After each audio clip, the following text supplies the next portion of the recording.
All right.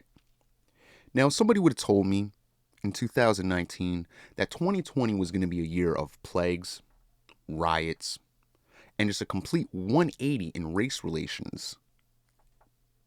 I wouldn't have known whether to believe them or not. I wouldn't have known what to think. Yet here we are, mid 2020, in a world that seems to be totally flipped upside down on its head. My name's Dustin. Today's Wednesday, June the 17th, 2020. And today we're going to discuss Aunt Jemima, Uncle Ben, cream of wheat, and cracker Karen. Now, on the screen at this moment are two images. On the right, Aunt Jemima, a brand, a product, an institution when it comes to breakfast in the Americas. Something that has been around since 1889, as it says in the picture. Now, that's 131 years. Now, we can't deny that Aunt Jemima pancakes or Aunt Jemima syrup taste great. Nor can we deny the fact that the images depicted of Aunt Jemima have hurt countless people over the last 130 years. Yet there are some who are so used to the images of Aunt Jemima that just the very thought of replacing Aunt Jemima or getting rid of the name totally bewilder their mind. Listen, I understand that to you, Aunt Jemima does not represent racism. Do you see the image on the left?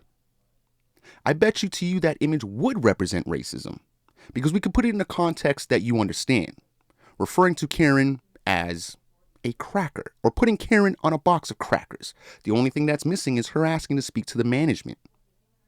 You see, oftentimes people don't understand things because they don't know the history. So it doesn't affect them the same way that it affects other people. And that's why today we're going to discuss the racist history behind Jim Crow, Aunt Jemima, Uncle Ben, and cream of wheat. All right, so let's move on. Jim Crow. Jim Crow wasn't a person. Jim Crow's not a dance. Jim Crow's not a movie. Jim Crow's not a place. Jim Crow's a name. It's a name for an era, a particular period of black life in the Americas. A specific period that lasted approximately 100 years. And during that time, there were very few good things that were either offered to black people or available to black people. See, this era, it almost seems like a bad joke. Seems like the joke was on us. I don't even know how to describe Jim Crow. It just seems like completely out of a bad dream. So here we have some pictures. Jim Crow 10 pins, the Minstrel Jubilee, and your minstrel show. Now, if you look at the minstrel show picture, you can see that this looks like a lot of cartoons, which you've probably seen over the last, I don't know how many years. Looks like a lot of early cartoons from the 1900s. Looks like early Mickey Mouse, early Betty Boop, and, a lot of other stuff. So kind of leads you to question that right there, right? But here we can see the Jim Crow and the minstrel show era approximated from 1890 to 1968. Doing some research, we could see that there was references to the phrase of the name Jim Crow going back to about 1847. So this lasted right up until the death of Dr. Martin Luther King Jr.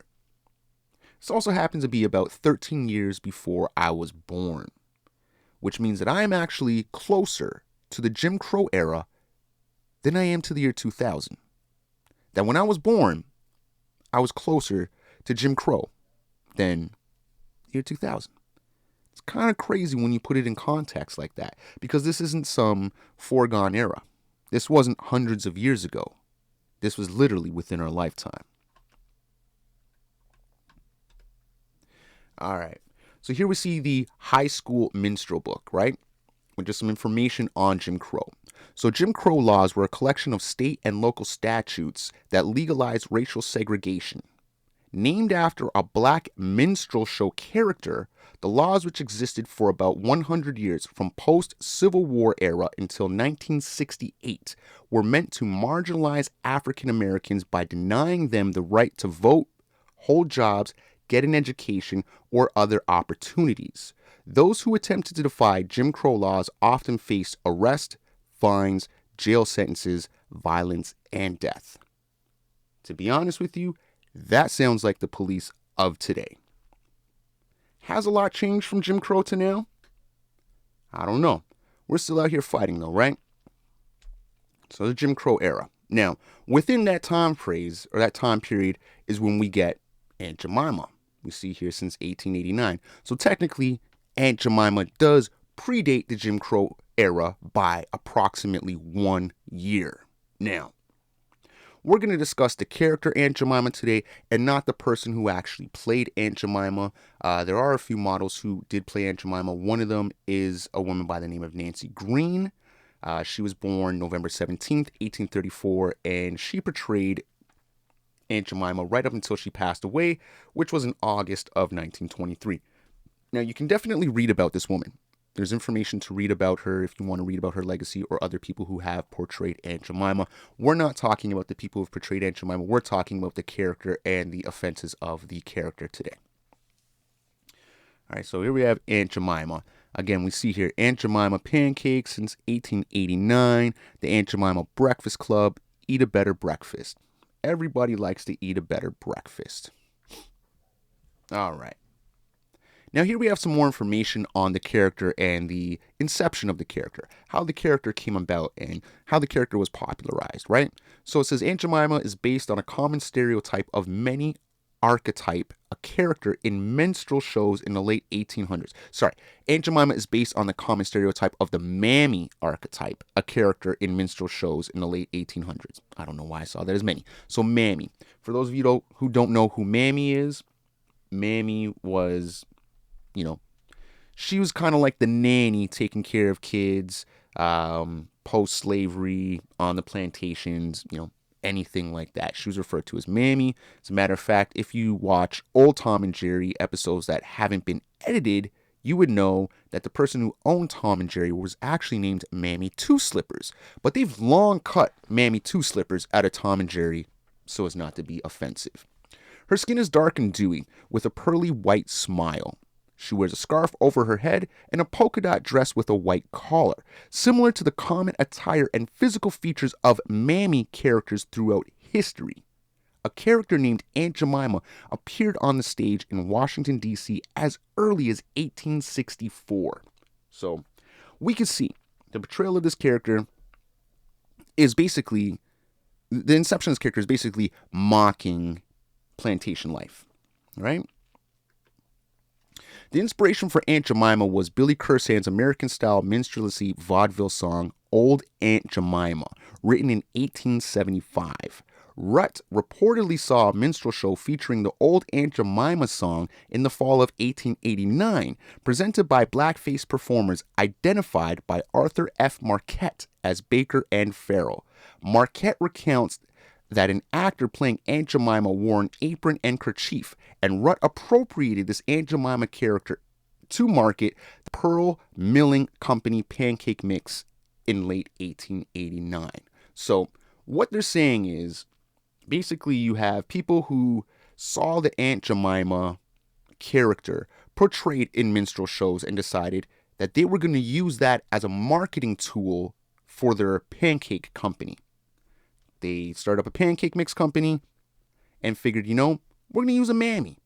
Everybody loves mammy, right? I don't know about that, but that's what they figured, and they figured they would use that as a marketing technique. As we go along in this video, you'll see that other companies have done the same thing.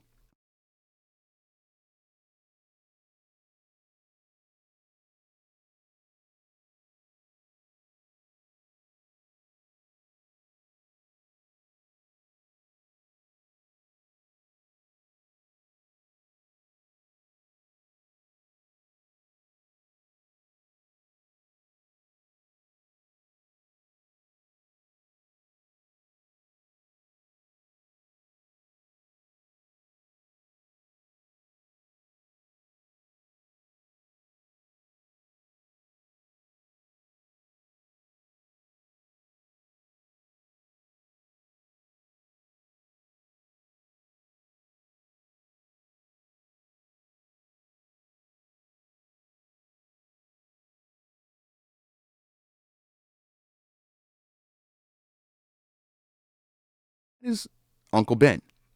And no, we're not talking Spider-Man's Uncle Ben. There's a great meme when I was looking for memes or GIFs on Uncle Ben of just Spider-Man in the grocery store, and he picks up a box of Uncle Ben's instant rice and just drops to the ground instantly. I laughed when I saw it, but we're not talking about that Uncle Ben. We're talking about this Uncle Ben, who's been around since 1946. Okay. Uncle Ben's products have carried the image of an elderly African-American man dressed in a bow tie, which is said to have been based on Chicago maitre d' hotel named Frank Brown. According to Mars, Uncle Ben was an African-American rice grower known for the quality of his rice. Gordon L. Harwell, an entrepreneur who had supplied rice in the armed forces in World War II, chose the name Uncle Ben as a means to expand his marketing efforts to the general public.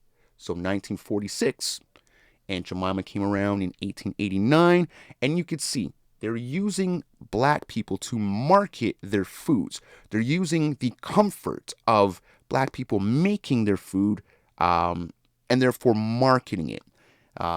Slaves made a lot of food. In the South, there was a lot of black cooks. So you see where this is leading to. It's leading to a servant, slave type notion when they're using these people on their boxes to sell their products. Uncle was a common appellation used in the southern United States to refer to older black male slaves or servants. We have all heard the phrase Uncle Tom. As a matter of fact, the worst movie I've ever seen in my life is a movie called Uncle Tom's Cabin. It is about Italian people who travel back in time to Florida during the antebellum, and they go through several different slave plantations over periods of time. This movie is absolutely disgusting, and it probably left my jaw on the ground for about a week after seeing this movie. I highly recommend that you watch it, if anything, just to understand the context of what the slaves actually went through at that time. It is that brutal, it is that horrible, it is that disgusting that I think you should actually watch it and not hide from that movie. All right, back to Uncle Ben. However, the imagery evokes a servant and uses a title that reflects how white Southerners once used uncle and aunt, remember, Aunt Jemima, as forms of address for older blacks because they refused to say Mr. and Miss. So in other words, they weren't calling Uncle Ben because they looked at him as somebody they loved and somebody who was a family member. They referred to Uncle Ben or anybody as Uncle Tom, or any of these other words as a way of not having to refer to them as Mr. Same thing with Aunt Jemima. Why would they call Aunt Jemima Miss when they could call her Aunt? These are definitely well-known racist tropes if you know history. Now, in the case of Uncle Ben, it does state in March 2007, Uncle Ben's image was promoted to the chairman of the board by a new advertising campaign. So he did get somewhat of a promotion, even if it was only on the books and, nobody really knew about it, right? So shout out Uncle Ben for becoming chairman of the board, even if it was only done for advertisement purposes. Okay. Now, there's another company. Don't necessarily hear them talking about this particular company today the way they're talking about Uncle Ben and Aunt Jemima. However, upon doing some research today, I did come up on the cream of wheat gentleman. His name is Rastas. Rastas apparently was a generic name that was often given to black people in advertisements or media by the white people of the times, even though Rastas is a name that I don't think I've ever met a black person named Rastas. So check out this ad here. Now, cream of wheat has been around since 1880, but let's check out what this ad says. Just a picture of Rastas holding a sign. And on the sign it says, "Maybe cream of wheat ain't got no vitamins. I don't know what them things is. If they bugs, they ain't none in cream of wheat, but she's so good to eat and cheap. Cost about 1 cent for a great big dish. Rastas." That's some bullshit. That's all I can really say. They were on that bullshit then, and some of them are still on that bullshit now. All right, so let's check this out. So Rasta is a pejorative term traditionally associated with African Americans in the United States. It is considered offensive.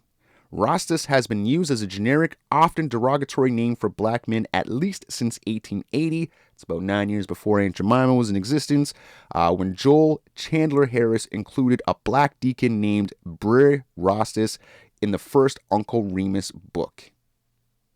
I never met no brothers named Rastas. Now, I met plenty of Rastas.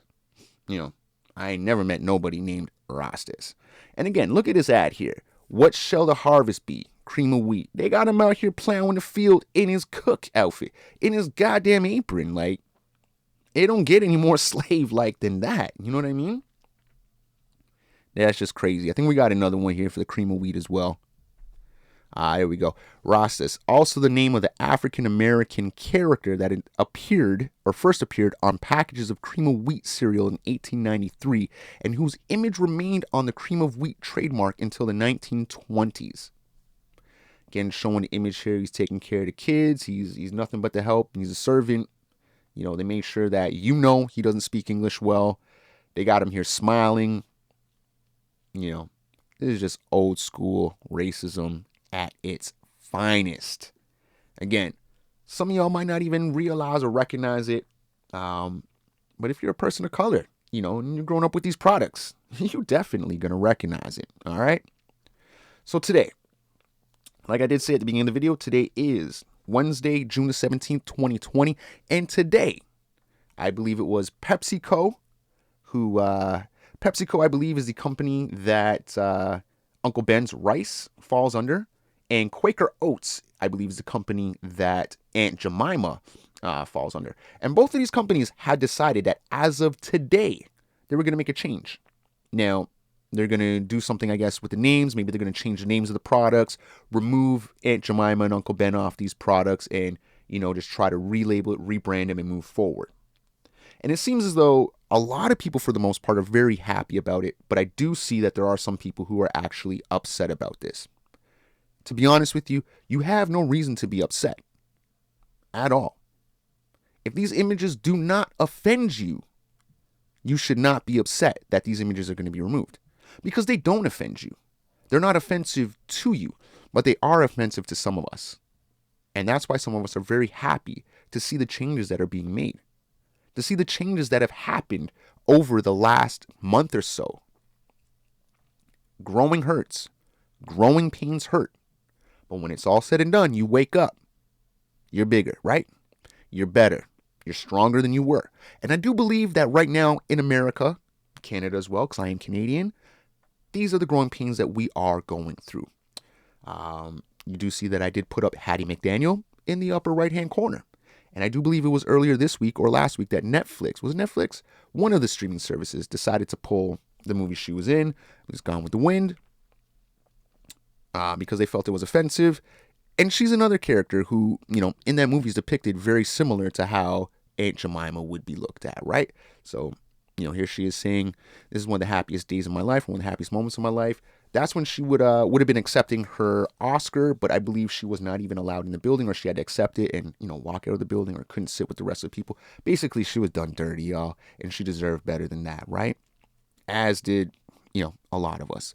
It just seems that now's the time that we are getting what we want. We are now fighting for what we want, and we are now getting it. So again, we got the box of the Karen crackers, which, you should absolutely find offensive. Because I know if I had to go into my cupboard and every time I wanted crackers, there was a face of a woman named Karen, or it's called Karen's, and, I'm grabbing that box, and that's what I'm associating her with, I know that that's a little racial dig, you know what I mean? So if you can't understand why Aunt Jemima, Uncle Ben, why those old cream of wheat boxes were distasteful, why they're, racist, why they hit some people in the fields, again, just have a long look at this, box of Karen crackers and put yourself in our position. All right. Shout out to the Fresh Prince. Fight the power. Rest in peace, Uncle Phil. You know what I mean? Hopefully y'all got some knowledge from this. Hopefully y'all appreciated the time and the effort that I put into this. If you did, hit that like button. Hit the subscribe button. Trying to grow my subscribers. I got to get it up to 1,000 as soon as I possibly can. And yeah, man, I'm just trying to create better content. You know what I mean? hopefully, like I said, you did learn something from this, and we can keep it moving forward, and hopefully 2020 continues to be a progressive year, y'all. All right. That said, I'm gonna dip out of here. One love, y'all. I really do love y'all, and yo, don't worry about those Karen crackers. They're not real. Peace, y'all. One.